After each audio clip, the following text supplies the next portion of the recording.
নমস্কার বন্ধুরা, foodie life with রূপার নতুন একটা ভ্লগে তোমাদের সবাইকে স্বাগত। কেমন আছো তোমরা? আশা করছি তোমরা সবাই খুব ভালো আছো। আমি আজকে তোমাদের সঙ্গে একটা স্ন্যাক্সের রেসিপি শেয়ার করব। আমি আজকে বানাবো আমার রান্নাঘরে চিকেন কাটলেট। ভীষণ একটা সহজ আর ভীষণ কম ইনগ্রিডিয়েন্টস দিয়ে তৈরি হয় এটা, অথচ খেতে অসম্ভব সুন্দর। রেস্টুরেন্টে তোমরা অনেকেই চিকেন কাটলেট খেয়েছো, তার থেকে কোনো অংশে এই চিকেন কাটলেটটা খারাপ হবে না। চলো তাহলে আমার রান্নাঘরে গিয়ে আজকে চিকেন কাটলেটটা বানাই আর তোমাদের সঙ্গে শেয়ার করি। যারা আমার চ্যানেলটাকে সাবস্ক্রাইব করেছো তাদেরকে অনেক ধন্যবাদ জানিয়ে, যারা আমার চ্যানেলকে সাবস্ক্রাইব এখনও করনি তাদেরকে সাবস্ক্রাইব করার জন্য অনুরোধ জানিয়ে আমার চিকেন কাটলেটের রেসিপিটা শুরু করছি। চিকেন কাটলেটটা বানানোর জন্য প্রথমে মিক্সার গ্রাইন্ডার জার নিয়ে নিয়েছি, তার মধ্যে দিয়ে দিলাম ধনে পাতা, কিছুটা ধনে পাতা, আদা, অল্প 10-12 কোয়া রসুন, 4টে কাঁচা লঙ্কা। এটা আমি মিক্সার গ্রাইন্ডার জারে জল ছাড়া পেস্ট করব।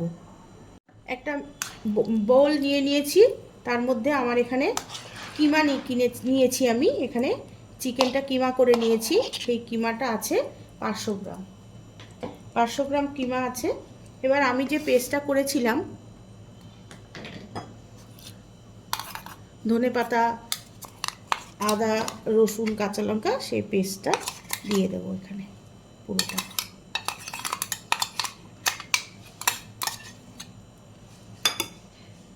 পরিমাণ মতো নুন দিয়ে দেব। একটা বড় পেঁয়াজ কুচিয়ে রেখেছিলাম, সেটা দিয়ে দেব। গন্ধরাজ লেবু 1 টুকরো কেটে নিয়েছি। গন্ধরাজ লেবু যদিও রস বেশি থাকে না, যেটুক রস রয়েছে দিয়ে দিলাম এর মধ্যে। এবার এটাকে ভালো করে মিশিয়ে নেব।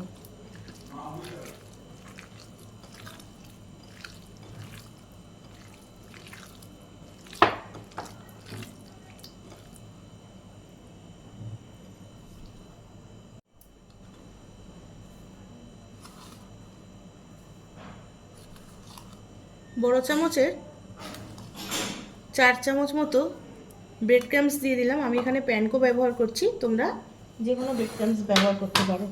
এটা ভালো করে মিশিয়ে নেব। মেশানো হয়ে গেছে। এবার এটা আমি খোলা অবস্থায়, ঢাকা দেব না, খোলা অবস্থায় আমি এটা সেট হতে দেব ফ্রিজে 15 থেকে 20 মিনিট। 2টো ডিম একটা বাটির মধ্যে ফাটিয়ে নিচ্ছি। একটু নুন দিয়ে দিলাম পরিমাণ মতো, ওখানে দিয়ে দিলাম গোলমরিচ। ভালো করে ডিম দুটো ফেটিয়ে নেব। এবার আমার ওই যে আমি চিকেনটা আমি মেখে রেখেছিলাম, চিকেনের কিমাটা, সেইটা আমার আধ ঘন্টা কিন্তু এখন হয়ে গেছে। এবার ওটা আমি বার করে নেব ফ্রিজ থেকে। হাতে একটু তেল মেখে নিয়েছি। এখান থেকে চিকেনের বেশ খানিকটা অংশ তুলে নিলাম। তুলে নিয়ে যেমন খুশি মোটামুটি একটা শেপ দিয়ে ডিমের গোলায় এটাকে হালকা করে চুবিয়ে নেব। আমি এখানে দেখো ব্রেড ক্রাম্বস রেখেছি, ব্রেড ক্রাম্বসে এটা কোট করে নেব।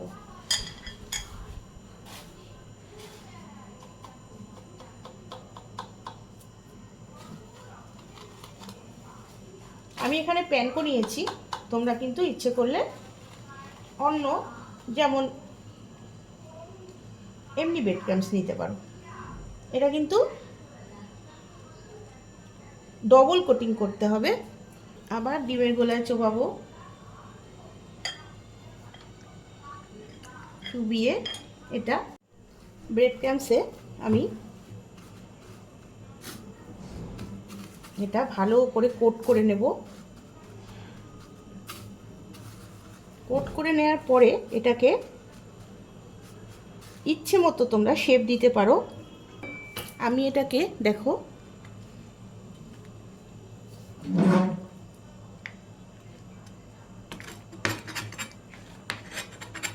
ডায়মন্ড শেপ দিচ্ছি।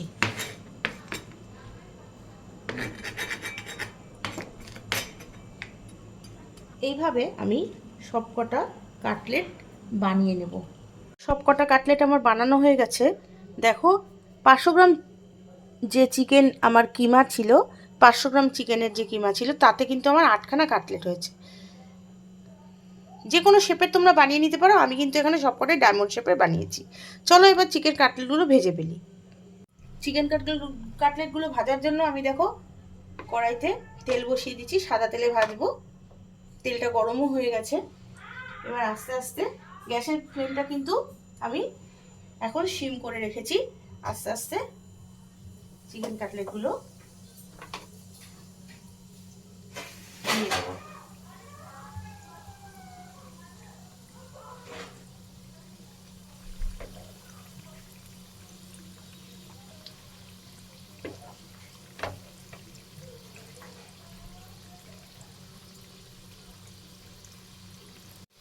গ্যাসের ফ্লেমটা কিন্তু আমি লো টু মিডিয়াম রাখবো, রেখে চিকেন কাটলেটগুলো ওলট পালট করে ভেজে নেবো।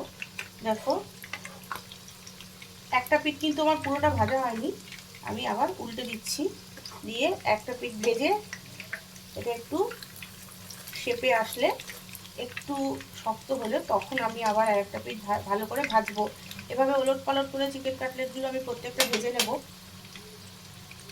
আমার রান্নাগুলো কেমন লাগে তোমাদের অবশ্যই কমেন্ট করে জানিও। যারা বাংলাদেশ থেকে দেখছো তারা কি রেসিপি আমার কাছে দেখতে চাও সেটা একটু জানিও।